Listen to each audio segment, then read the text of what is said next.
What's up guys, Nugi here, and in today's video we are going to talk about Flasks, a unique part of Path of Exile that really sets the game apart from other ARPGs such as the Diablo genres, where we have a finite amount of potions that you can hold at any given time.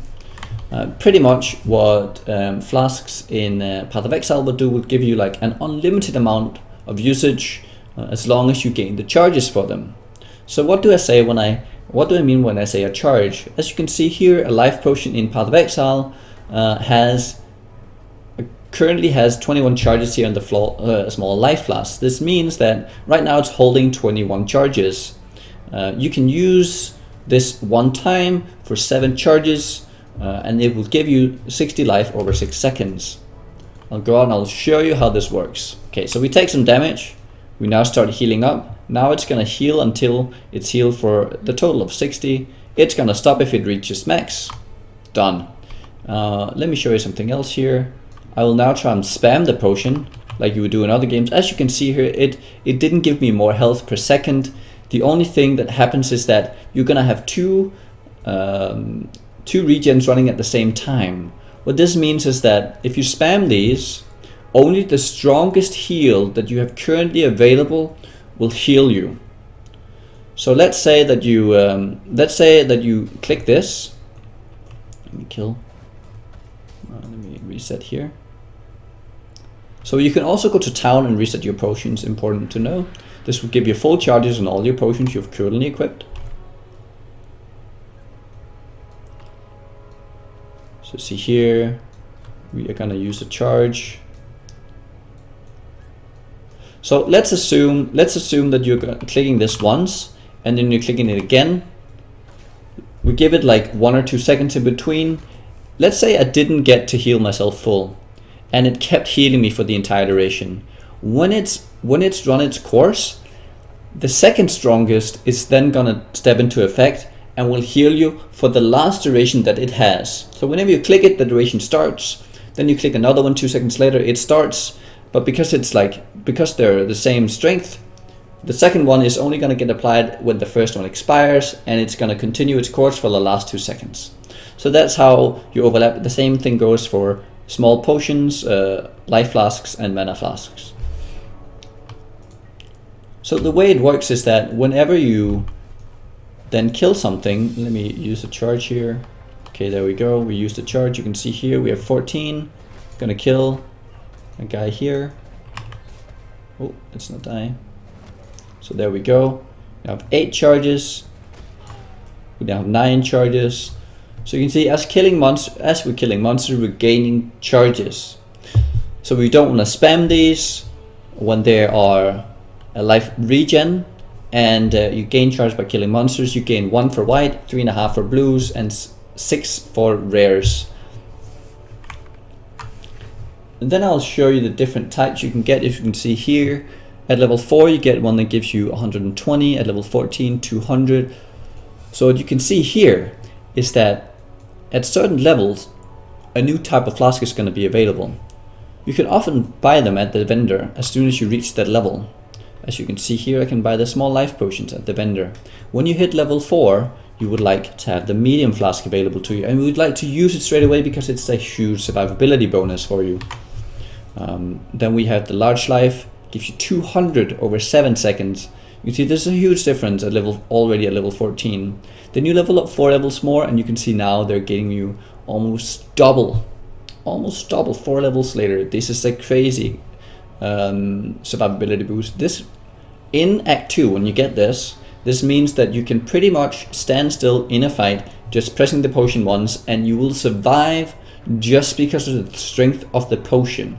Of course, this is not going to continue throughout the difficulties. It's going to be increasingly harder, and the potions are going to be relatively weaker because the monsters are going to get stronger compared to your potions. But what you need to know is that upgrading potions is very important. Another important thing is rolling your potions. You can see here I have a seething hallowed life flask. When you compare that to the normal one, this gives you around 2100.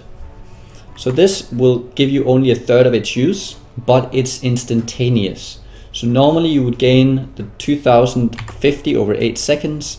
Now we get the 2050, a third of that instantaneously. So when you click the potion, you get a third of it. So you can click it 3 times, 1, 2, 3, tap, tap, tap. And this time it doesn't, like, you don't have a regen span, so it's not like it can overlap, but you get instantaneously, and we can get the full amount of the flask in the 3 uses instantaneously. This is very, very crucial. It's very nice having at least 1. Some people like to run 2, some people even love to run 3 seething potions. So there are 2 types of instantaneous healing, and the seething one is the stronger one. You can start rolling seething when the item level of the flask is level 7. I wouldn't recommend you to roll seething from the very beginning, because it can be hard to actually hit the seething roll, so you might waste currency. But there are like these tiers when the flasks become very good. Like a good greater life one is really good. A giant one is the next step where it really ramps up.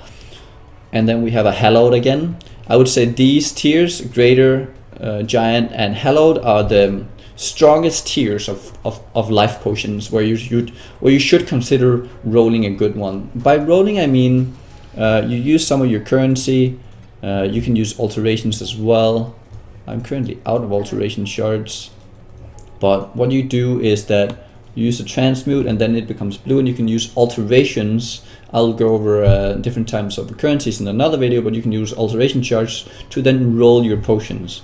So we can get the seething potion, we can get one that gives us elemental resist. I'll show you in here. We have all sorts of different stats we can get. The potions work with prefix, suffix modifiers, as all other magic items. As you can see here, these are the type of things you can add to a potion. I would go in and check it out, read up, what can I actually get, what would I like. What I like personally is having my potions reflect what I want to do. So let's say I get frozen. When I'm frozen, I'm in danger, I want to spam the potion. So an instant potion with a dispel to freeze is actually a good idea, because I'm now in danger, I want to get out of danger. You also have something called a Quicksilver Flask, which gives you movement speed. This has charge recovery, meaning that you will get more charges for every kill you do, 38% more charges. So this means that you can use this more often. That's really good. Remove bleeding. There are several things you can remove. You can remove you can dispel frozen, you can dispel bleed. A very good thing in this game is having at least 1 bleed removal potion from Act 3 and forward, I would say. That's very important. And then we have potions like Jade and Granite. These give you a flat amount of evasion and armor. They are the very best at level 27, because their relative strength to your character is going to be the strongest at 27. Because a flat amount of armor means that you haven't accumulated very much armor yet. So now when you get the 3000 instantaneously for the 4 seconds, this is really, really amazing. This will fade off a little bit as you go along, but they will almost always be used by players out there. As you can see, I rolled mine with increased armor doing its effect. It's very good to have synergy in your potions. If you're using an armor potion, why not get this effect on this potion? It would make no sense to put, or it would make less sense, at least in my mind, to put the increased armor on my life potions instead of my granite, because okay, now I need armor, but then I have to have 2 potions rolling at the same time. This doesn't really make sense. So I put it on my granite. I will put evasion over here. I will put extra move speed on my Quicksilver. Then we have something like a ruby flask. I put removal to curse over here, because often when you meet elemental users, spell users, they will also have a type of monster, or themselves can cast a curse on you that will then decrease your resist against that specific element. So let's say you struggle against fire damage. Often the fire damage monsters will also have a curse. You can deal with it in one go with 1 potion. So getting synergy in your potions, good thing. Getting a Quicksilver early is going to really get you good momentum, so I would suggest you getting one of those. Get one of the granites as soon as you can, and if you're struggling with a specific element, use a ruby flask. If you need mana, get mana. Remember to upgrade those as well. Be wary though with mana potions. Sometimes you don't want too much mana, because you're using a spell over time, And if you would like for the duration for the mana to keep flowing into your mana pool, you would maybe like want to go with a longer duration one with less mana per second, so it doesn't cap out, because as soon as it caps out, it stops the entire effect and your potion is wasted.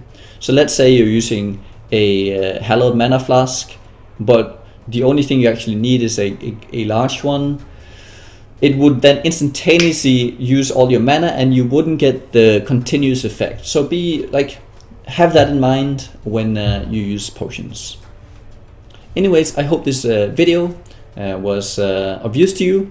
Tomorrow we're gonna go over the sockets and how to link sockets and how these work, the green, red, and blue, and how they work with different skill gems. So sockets tomorrow and links. You guys have a good one, and I'll see you guys later.